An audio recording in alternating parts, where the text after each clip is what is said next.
안녕하세요. 오늘도 사연살롱을 찾아주셔서 감사합니다. 서울에 사는 40대 여성이에요. 살면서 진정한 친구 하나만 있다면 성공한 인생이라고 하잖아요.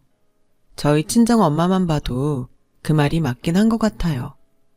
저희 엄마는 자수성가한 사업가예요. 전업주부였던 엄마는 제가 막 두 돌이 지나던 무렵 아빠가 사고로 갑자기 세상을 떠나시는 바람에 생업전선에 뛰어들게 되셨어요. 변변한 사회생활도 하기 전에 아빠를 만나 전업주부로 살아왔기에 엄마한테 사회는 전쟁터만큼 두려운 곳이었대요. 하지만 어린 딸을 키워야 한다는 절박함이 엄마를 강하게 만들었죠. 남자들한테도 힘든 공사판 막노동부터 마을버스 운전, 건물 청소까지 지문이 다를 정도로 닥치는 대로 일을 했어요. 그렇게 악착같이 벌어서 모은 돈으로 작은 청소업체를 차렸고 그게 잘 돼서 지금은 전국에 체인점을 둔 규모 있는 업체로 만드셨어요. 여자는 약해도 엄마는 강하다는 말은 저희 엄마를 두고 한 말인 것 같아요. 딸인 제가 봐도 대단한 분이거든요. 그런 저희 엄마한테는 평생을 갚아도 못 갚을 빚을 진 사람이 하나 있어요. 다름 아닌 제 시어머니죠. 제가 사연을 보내게 된 것도 바로 시어머니 얘기를 하기 위해서예요. 그러니까 저희 엄마가 제 시어머니를 처음 만난 건 국민학교 4학년 때래요. 당시 저희 외할아버지는 모 제지회사 사장님 댁에서 운전기사로 일하고 계셨는데 형편이 어려워 살 곳이 없자 사장님이 지하실에 방을 내주셔서 온 가족이 그 집에서 살게 되었대요. 사장님 댁에는 저희 엄마랑 동갑인 딸이 있었는데 그 사람이 바로 저희 시어머니예요. 두 분은 같은 국민학교를 다니면서 친해졌다고 하더라고요. 저희 시어머니는 부잣집 딸답지 않게 사는 형편으로 사람을 차별하지 않고 운전기사인 외할아버지께도 깍듯하게 대할 정도로 착했대요.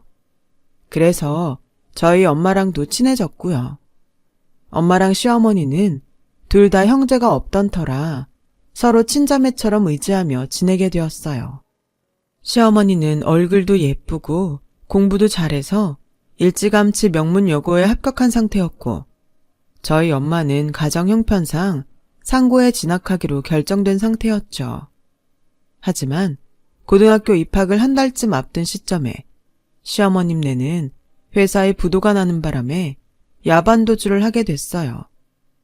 떠난다는 인사도 못하고 하루아침에 절친과 생이별을 하게 된 엄마는 그때 많이 야속했었다고 하더라고요. 그렇게 연락이 끊긴 채 10대를 보내고 아빠와 결혼해 저를 임신한 엄마는 산부인과를 찾았다가 거기서 우연히 시어머니와 다시 만나게 된 거예요. 도대체 그동안 어떻게 산 거야? 어쩜 말 한마디 없이 사라지니? 아버님, 어머님은 건강하시고? 엄마의 물음에 시어머니는 쓴웃음을 지으며 부모님 내외는 회사가 부도난 이듬해 연달아 돌아가셨고 자신은 친척집을 전전하며 살다가 현재의 남편을 만나 일찍 결혼했다고 했어요. 2년 전 첫 애를 낳았고 둘째를 임신해 병원을 찾은 거라고요. 부잣집 딸로 귀하게 자랐던 친구가 하루아침에 천의 고아가 돼서 남의 집 천덕꾸러기로 자랐다는 말에 엄마는 가슴이 무너지는 것 같더래요. 더군다나 그런 사정도 모르고 친구를 원망했으니 왜 안 그렇겠어요. 시어머니도 울컥한 건 마찬가지였죠. 친척집을 전전하며 욕설과 매질에 힘들 때마다 어머님은 그렇게 저희 엄마가 생각나곤 했대요. 너랑 같이 살 때가 내 인생에서 가장 행복했던 시절이었던 것 같아. 한순간도 너를 잊은 적이 없어. 넌 내 친구이자 자매였으니까. 그런 너한테 인사도 못하고 떠나서 얼마나 미안했는지 몰라. 지지배, 미안하기 뭐가 미안해. 오히려 내가 더 미안하지. 난 네가 이렇게 힘들게 살았는지도 모르고 원망만 했으니 말이야. 앞으론 내가 네 친정이 돼줄게. 서럽고 힘들면 날 찾아와. 내가 친정 엄마 대신 맛있는 것도 해주고 네 푸념도 다 들어줄 테니까 빈말 아니야. 알았지? 애 엄마가 돼서 다시 조우한 두 분은 같은 애 나란히 딸을 낳았고 이후로도 세상 둘도 없는 자매처럼 돈독한 사이를 유지하셨어요.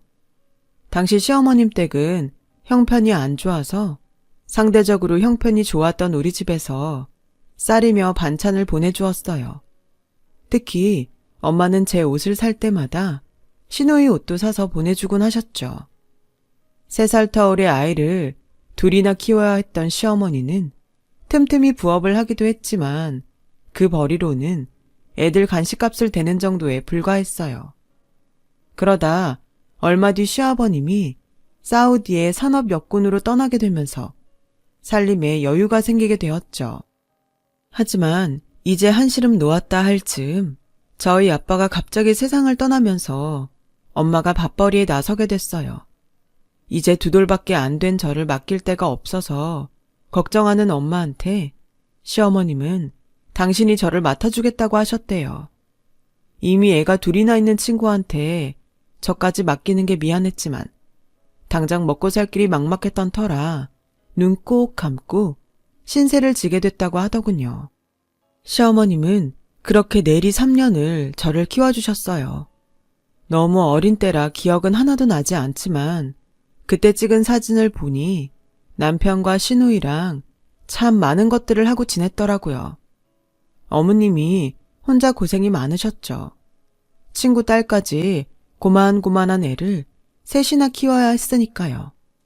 하지만 얼마 뒤 아버님이 사우디에서 돌아오시면서 우린 이별을 해야 했어요. 사우디에서 벌어온 돈으로 아버님 고향 지방에 가게를 차리게 돼서 이사를 해야 했거든요. 그렇게 엄마와 시어머니는 또다시 이별을 하게 된 거죠. 그래도 종종 전화라도 하며 서로에 대한 그리움을 나누곤 했는데 그나마도 얼마 안 가 못하게 되었어요. 하루는 저희 엄마가 시어머니한테 전화를 했는데 시아버님이 받으셔선 버럭 소리를 치더래요. 이보쇼! 당신 때문에 시외통화료가 얼마나 나오는지 아쇼? 내가 옆에 애들 수다 떨라고 그 고생을 해가며 돈 버는 줄 아쇼? 하여간에 여자들이란 하는 일도 없이 방구석에서 수다나 떨고 있으니 돈 무서운 걸 아나. 암튼 한 번만 더 내 마누라한테 전화질하면 가만 안 있을 테니 알아서 하쇼. 에이 재수없어. 당시만 해도 시내 통화료와 달리 시외 통화료는 더 비쌌기 때문에 서로 간단한 안부 전화만 주고받고는 끊곤 했는데 그나마도 저희 시아버님 등살에 더 이상 통화조차 할 수 없게 된 거예요. 그래서 이후로는 편지를 주고받으며 지냈는데 그것도 아버님이 우표값 나간다고 타박을 하는 바람에 얼마 안 가 생이별을 하게 되었죠. 그래서 몇 번인가 엄마와 함께 기차를 타고 어머님이 있는 곳으로 내려가 뵙고 오곤 했는데 저희 엄마도 일이 바쁘다 보니 만남이 뜸해졌고 그러다 연락이 끊어져 서로 잊고 살게 됐어요. 한편 엄마와 단 둘이 살게 된 저는 늘 혼자 지내야 했어요. 엄마가 일 끝나고 돌아오실 때까지 혼자 단칸방에서 시간을 보내야 했죠. 엄마의 부탁으로 주인집 아줌마가 밥 때마다 불러서 밥을 챙겨주셨지만 남의 집 식구들 사이에 끼어서 밥을 먹는 게 눈치 보여서 초등학교에 들어가고부터는 혼자 방에서 빵이나 과자로 식사를 때우곤 했어요.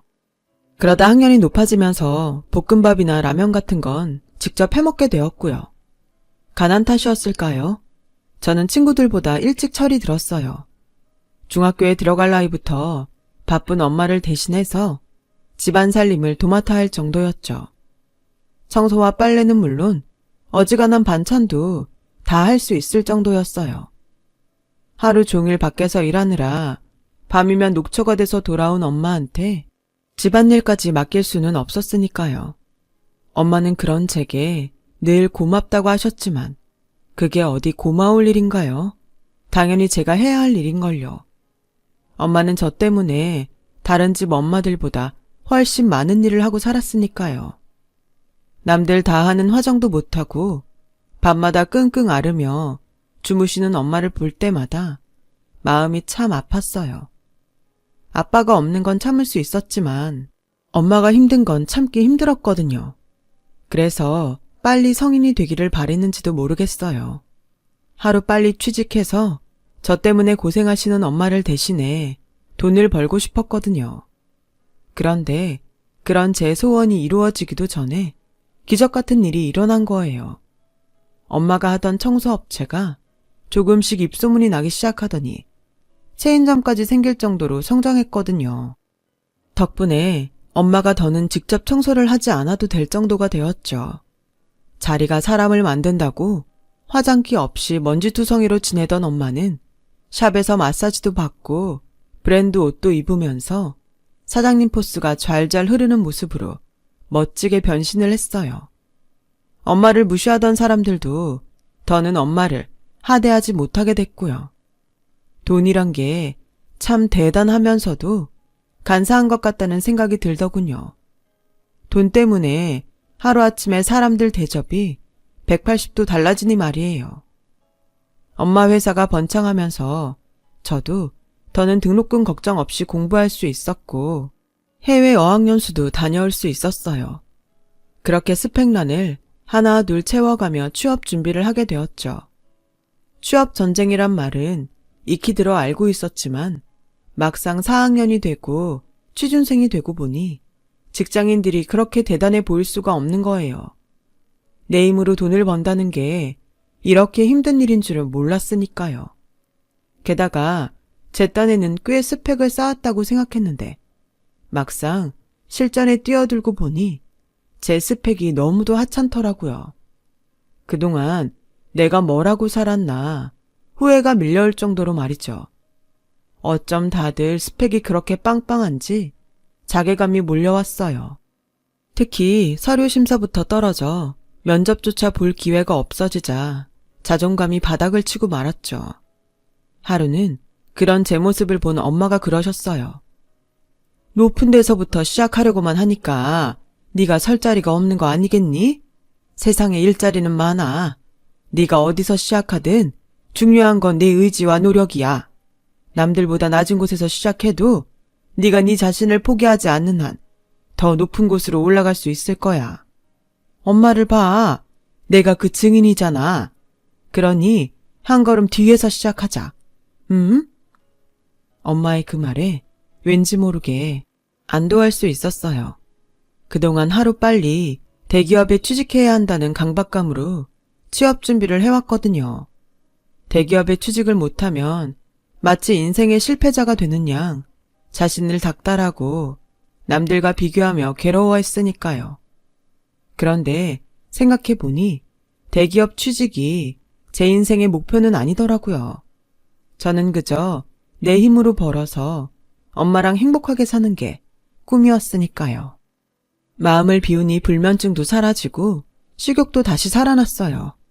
그리고 재정 상태도 탄탄하고 평판도 좋은 중소기업에 취직하게 되었죠. 누구나 다 그렇듯 신입사원 시절은 정말 엉망진창이었어요. 마치 내가 머리와 몸이 따로 움직이는 불량 로봇이 된 것처럼 매일같이 실수와 전쟁을 벌여야 했거든요. 그때 만약 입사 동기들이 없었다면 버티지 못했을지도 몰라요. 그중 제가 가장 의지했던 건 저보다 3살 위에 남자 동기였어요. 회사에서 처음 본 그 순간부터 왠지 낯설지 않은 얼굴과 그 느낌에 편하게 다가갈 수 있었어요. 신기한 건 그 동기도 저와 마찬가지로 제가 낯설지 않았다고 하더라고요. 그래서 남들보다 더 가깝게 지내게 됐고 함께 의지하며 힘든 시기를 버텨나가다 보니 어느새 이성적인 감정이 싹트게 되었어요. 하지만 쉽게 사귀자고 할 순 없었죠. 끝까지 잘 되면 모르지만 만약 사귀다 헤어지면 하루 이틀도 아니고 어떻게 얼굴을 보고 지내요. 그래서 마음속에만 꾹꾹 눌러두고 속으로 짝사랑만 하고 있었는데 생각지도 못한 일이 벌어졌지 뭐예요. 출근하고 막 업무를 시작하려는데 엄마 회사에서 전화가 온 거예요. 엄마가 정신을 잃고 쓰러지셨다고요. 순간 하늘이 노래지는 것 같았어요. 엄마마저 세상을 떠나시면 하늘 아래 저만 덩그러니 남게 되는 거니까요. 과장님께 사정을 얘기하고 회사를 나서려는데 다리에 힘이 풀려서 걷지도 못하겠더라고요. 그런 저를 본 동기가 나서서 함께 병원까지 가주었어요. 병원에 도착하자 걱정했던 것과 달리 엄마는 멀쩡한 모습으로 계시더라고요. 그 모습을 보니 그제야 안심이 돼서 정신을 차릴 수 있겠더라고요. 그런데 걱정했던 마음과 달리 저도 모르게 엄마한테 소리를 쳤지 뭐예요. 내가 얼마나 놀랐는지 알아? 그러게 좀 쉬면서 하라고 했잖아. 엄마 몸이 10개야? 100개야? 왜 쉬지도 않고 일을 해? 엄마가 그렇게 안 해도 우리 이제 먹고 살만 하잖아. 왜 그렇게 지독하게 일을 하냐고. 하나밖에 없는 딸 고아 만들고 싶어서 그러는 거야? 그런 거냐고. 악다구니를 쓰며 지독한 말을 퍼붓곤 감정이 복받쳐서 주저앉아 울었어요. 창피한 것도 모르고 한참을 우는데 동기가 손수건을 내밀며 그러더군요. 이제 보니 완전 수도꼭지네. 어떻게 틀면 울음이 나오냐? 오는 내내 택시 안에서도 몸이 떨릴 정도로 울더니 아직도 흘릴 눈물이 남았어? 눈물 닦고 세수하고 와. 내가 어머님이랑 같이 있을 테니까. 침착하고 따뜻한 그 목소리에 순간 나도 모르게 이 남자랑 결혼하는 여잔 얼마나 행복할까 하는 생각을 했어요. 힘든 순간에도 이 남자가 옆에 있으면 안심이 될 것 같았거든요. 그런데 그런 생각을 한 건 저뿐만이 아니었나 봐요. 제가 화장실에 간 사이 엄마가 동기한테 호구조사하듯 이것저것 다 물어본 거 있죠. 나중에 동기가 그러는데 순간 사위감 면접 보는 기분이었다고 하더라고요. 부모님은 살아 계시냐, 형제는 어떻게 되냐, 이상형은 어떻게 되냐 등등 꼼꼼히도 물었더라고요. 그래서 이때다 싶어서 말했죠. 사위감 면접에 합격하면 사위 할래? 아니, 그 전에 우리 연애부터 하자. 그게 순서 아닌가? 그 사람을 알려면 부모를 먼저 보라더니 너희 어머님을 뵈니 네가 어떤 앤지 알겠더라. 우리 정식으로 사귀자. 뜻밖의 대시에 좀 놀라기도 했지만 내심 바랬던 일이기에 냉큼 오케이를 날렸어요. 그렇게 입사 7개월 만에 사내 연애를 하게 된 우리는 3년간의 비밀 연애를 끝으로 결혼을 하기로 했어요. 물론 부모님의 허락도 받아야 했지만 말이죠. 이미 동기를 본 적 있는 엄마는 흔쾌히 찬성해 주셨어요. 문제는 동기의 부모님이었죠. 동기 말로는 어머님은 인자하시고 좋은 분이시라고 하는데 아버님이 좀 자기중심적이고 이해타산이 심하다고 하더라고요. 한마디로 사람을 있는 대로 보기보다는 자신에게 쓸모가 있는지를 가려서 만나는 분이신 거죠. 명절 때 고향에 내려가 결혼을 생각한 여자가 있다고 말씀드렸더니 당신이 직접 만나보고 결정하겠다고 하셨대요. 그래서 조만간 아버님께 연락이 오지 않을까 기다리고 있었는데 아무리 기다려도 연락이 없더라고요. 그래서 잊고 있었는데 글쎄 엉뚱한 곳에서 연락이 왔지 뭐예요. 뭐? 민수 씨 아버님이 회사로 찾아오셨다고? 거긴 어떻게 알고? 저한테는 연락도 없이 저희 엄마 회사로 찾아가셨더라고요. 그때까지는 양가 어른들끼리 먼저 인사를 나누려고 그러신 건가 했어요. 그런데 그날 밤 엄마한테 얘기를 들어보니 그게 아니더라고요. 얘, 민수 아버지란 사람 좀 웃기더라. 와서는 회사 자본금이 얼만지, 전국에 체인은 몇 갠지, 우리 사는 집 평수는 어떻게 되는지 시시콜콜 다 묻는 거야.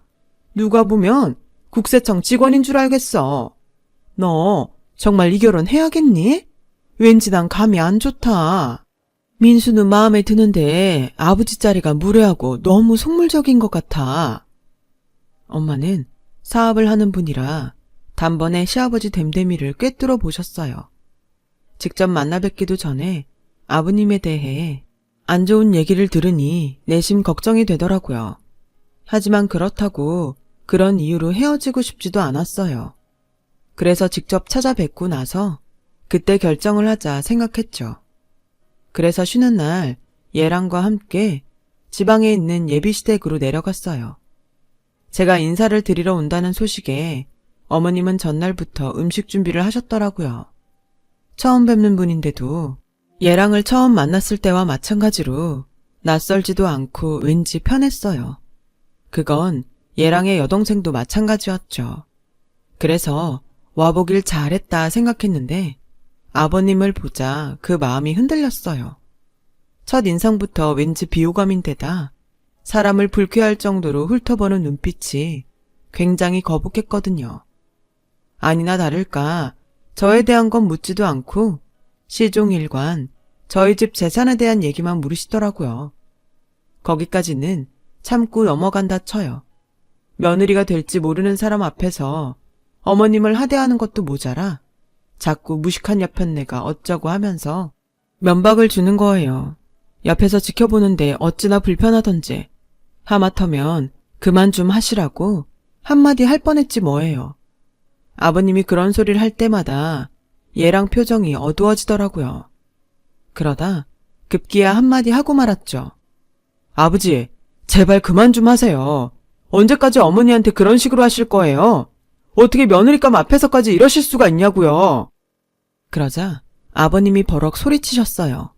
이게 어디서 애비한테 대들어? 네 애미가 무식하니까 너도 네 애미 닮아 무식하게 애비한테 대드냐? 내가 가장이 돼서 내 마누라한테 할 말도 못하고 살아야겠냐? 탓하려거든 무식한 네 애미를 탓할 일이지 어디서 애비한테 대들어? 이게 다 당신이 애들 교육을 잘못 시켜서 그런 거야. 저런 걸 여편느라고 데리고 사는 내가 불쌍하지. 결국 아버님은 얼굴이 벌개지도록 소리를 치시곤 나가버리셨어요. 어머님은 창피함에 고개도 못 들고 주방으로 들어가셨고요. 괜히 내가 찾아와서 분란을 일으킨 건 아닌가 싶어 괜히 죄송하더라고요. 결국 다 차려놓은 밥상도 뒤로 한 채 저희는 서울로 올라오고 말았어요. 얘랑 집에 다녀온 이후로 한동안 마음을 잡을 수 없었어요. 얘랑과 어머님, 시누이만 보면 하는 게 맞는 결혼인데 아버님을 생각하면 안 하는 게 상책일 것 같았거든요. 그래서 엄마한테 그 얘기를 했더니 엄마가 어머님과 단 둘이 식사 자리를 갖고 싶다고 하더라고요. 직접 만나보고 결정을 하고 싶다면서요. 그래서 얘랑한테 말해 나를 잡았어요. 그런데 놀라운 일이 벌어진 거예요. 시어머님을 만나고 온다던 엄마가 집으로 어머님을 모시고 온 거 있죠. 어머님은 눈물이 그렁한 채 집으로 들어오셔서는 대뜸 저를 안고는 펑펑 우시더라고요. 전 무슨 일인가 했죠. 경화야, 기억 안 나니? 나 이문동 아줌마야. 엄마 친구. 너 어릴 때 우리 민수랑 민영이랑 형제처럼 자랐잖아. 아줌마가 이사가고 몇 번인가 찾아온 적도 있고. 아줌마 기억 안 나니? 솔직히 기억은 안 났어요. 하지만 엄마가 귀가 닳도록 아줌마 얘기를 했던 터라 잘 알고 있었죠. 서로 연락이 끊어져서 그리워하던 두 분은 인생의 장난처럼 헤어졌다가 만나기를 반복했고 결국 사돈으로 다시 만나게 된 거죠. 그날 밤 엄마와 어머님은 그동안 살아온 얘기를 나누느라 밤을 지새우셨고 어머님이 집으로 돌아가신 이후에도 수시로 전화통화를 하셨어요. 그리고 얼마 뒤 상견례를 하게 되었죠. 우리가 내려가겠다고 했더니 아버님이 그럴 거 없다며 서울로 올라오시겠다고 해서 강남의 유명한 한정식 집으로 장소를 잡았어요. 그렇게 상견례 날이 되었고 엄마랑 저는 늦지 않게 한식당에 도착했어요. 그런데 주차장에서 낯익은 목소리가 들리지 뭐예요? 글쎄 아버님이 사람들이 있는 데서 어머님께 손찌검을 하며 욕설을 퍼붓는 거예요. 이 여편네야, 그 여자한테 내가 돈을 달라 그랬냐, 집을 사달라 그랬냐? 공짜로 달라는 것도 아니고 돈 많은 사돈한테 사업 자금 좀 빌리자는데 그게 뭐가 어때서 타박이야? 너랑 친한 친구라며 친구 사이에 그깟 3억 빌려달란 말도 못한다는 게 말이 되냐고. 너 이날 이때까지 누구 돈으로 살았어?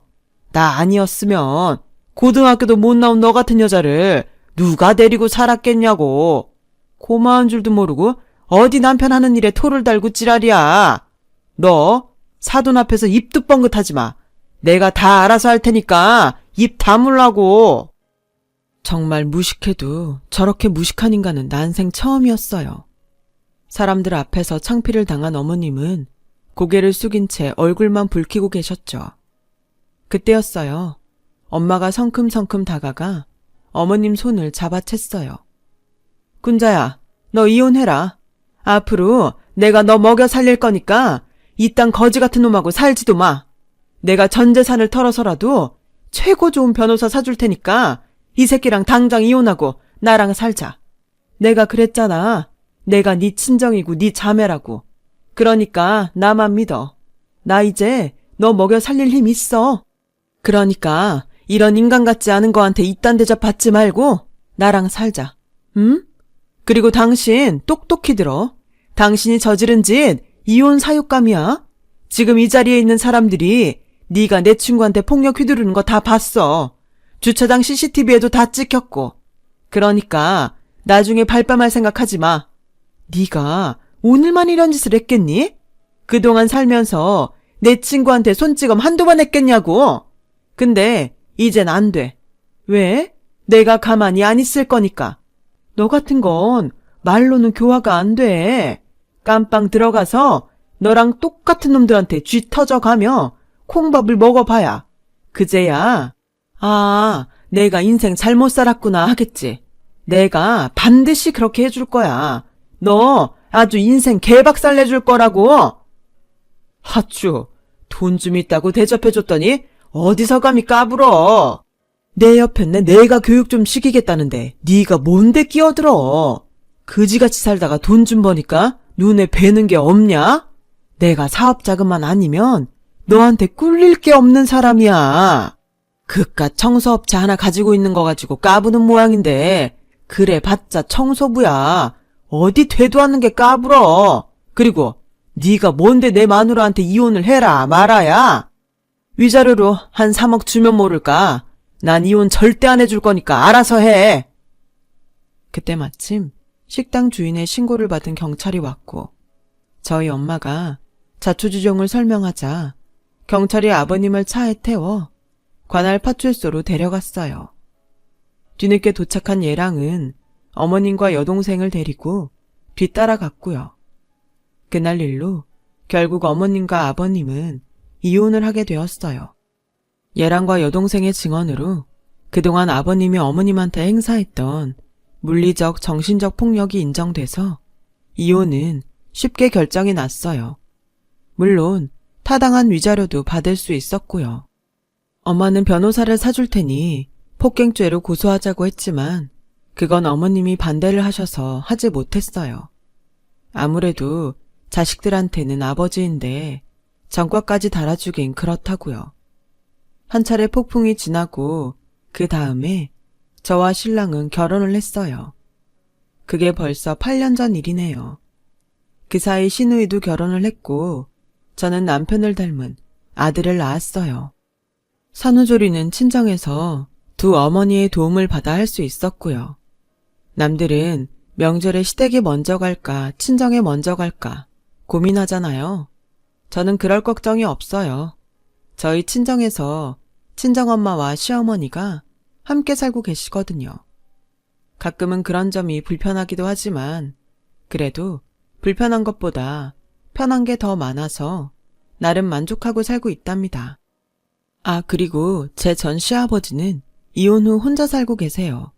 위자료를 지불하느라 원룸으로 이사를 했다고 하는데 들리는 말로는 형제, 친척도 모두 등을 돌려서 외로운 독거노인 신세로 전락했다고 하더군요. 워낙 인간관계를 이해타산적으로 하고 살았으니 당연한 결과죠. 시어머니와는 너무도 다른 결말이죠. 그래서 선한 끝은 있어도 악한 끝은 없다고 하는 모양입니다. 지금까지 제 사연을 들어주셔서 감사드려요. 항상 건강 조심하시고 기분 좋은 하루 되세요. 여러분, 사연 댓글에 응원과 현명한 조언 부탁드려요. 좋아요와 구독은 저에게 큰 힘이 됩니다. 오늘도 좋은 일 가득하세요.